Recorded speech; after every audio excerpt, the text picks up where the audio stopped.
नमस्कार. कालपासून दिल्ली या ठिकाणी यशोभूमी कन्व्हेन्शन सेंटर यामध्ये अतिप्रचंड अशा 7,000 व्यक्ती बसू शकतील एवढ्या मोठ्या कन्व्हेन्शन सेंटरमध्ये काल डॉक्टर सॅम्युअल हनीमन यांची 269वी जयंतीचा कार्यक्रम या ठिकाणी पार पडला. याचं उद्घाटन भारताच्या महामहिम राष्ट्रपती श्रीमती द्रौपदी मुर्मू यांच्या शुभहस्ते काल संपन्न झालं आणि 7,000 विद्यार्थी, शिक्षक, प्राचार्य, डॉक्टर्स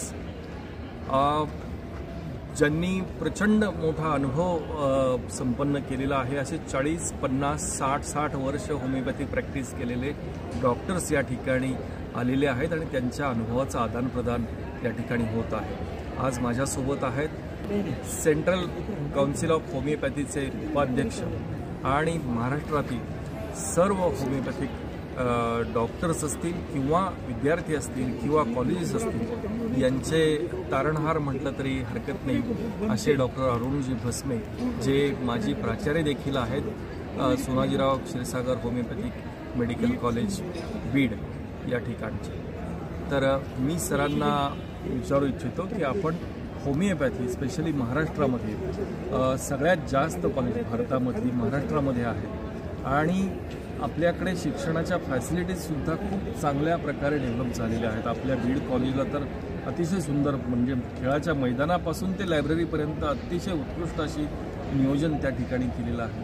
तर येणारं भविष्य होमिओपॅथीच्या विद्यार्थ्यांसाठी आणि डॉक्टरांसाठी आपल्याला कसं वाटतं? धन्यवाद.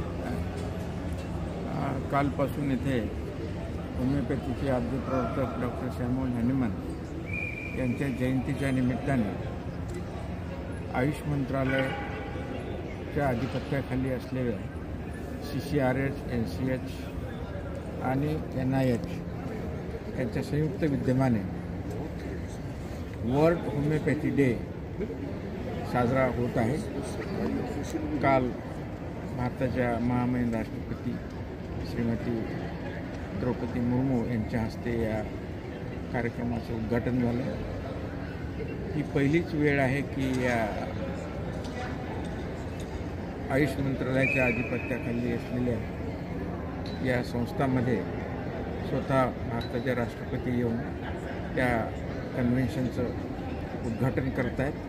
ही अतिशय आनंदाची बाब आहे आणि निश्चितच आपण जे विचारलं की होमिओपॅथीचं भविष्य कसं आहे, तर येणारा काळ होमिओपॅथीसाठी निश्चित चांगला आहे.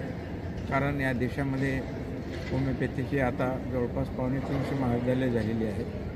आपण महाराष्ट्रापुरतं मला विचारलं आहे, महाराष्ट्रामध्ये सुद्धा आता 58 ते 60च्या दरम्यान महाविद्यालय झालेली आहेत आणि निश्चितच या महाराष्ट्रामध्ये चांगल्या प्रकारचे इन्फ्रास्ट्रक्चर संस्था चालकांनी निर्माण केलेलं आहे.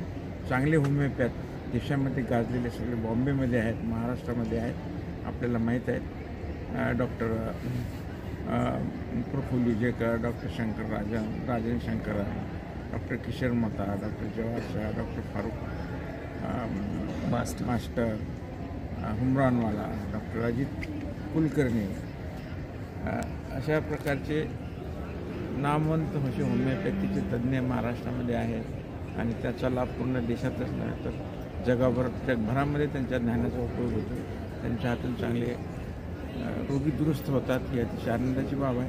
आणि महाराष्ट्रामध्ये इन्फ्रास्ट्रक्चर चांगलं झाल्यामुळे निश्चितच भविष्य उज्ज्वल आहे होमिओपॅथी विद्यार्थ्यांसाठी. विशेष म्हणजे शासनाने गव्हर्नमेंटचं कॉलेज सुरू केलेलं आहे. एक प्रकारचा तो राजाश्रेय होमिओपॅथीला दिलेला आहे शासनाने आणि त्यामुळं होमिओपॅथीचं भविष्य अतिशय उज्ज्वल आहे. निश्चितच होमिओपॅथीचे डॉक्टर शिकल्यानंतर, होमिओपॅथीच्या कॉलेजमधून शिकून बाहेर पडल्यानंतर होमिओपॅथीची प्रॅक्टिस चांगल्या प्रकारे करतील आणि त्याचा उपयोग जनतेला निश्चितच मिळेल. धन्यवाद सर.